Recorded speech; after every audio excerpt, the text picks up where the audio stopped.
svojej práci, keď sú zákazníci dobrí, milí, vedia dobre nakúpiť.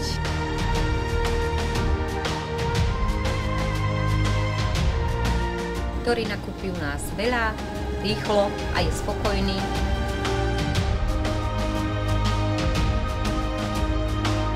Tak skvalitňovať naše služby, aby sme dosahovali väčšie tržby a tešíme sa na novú predajňu, ktorú nám spravia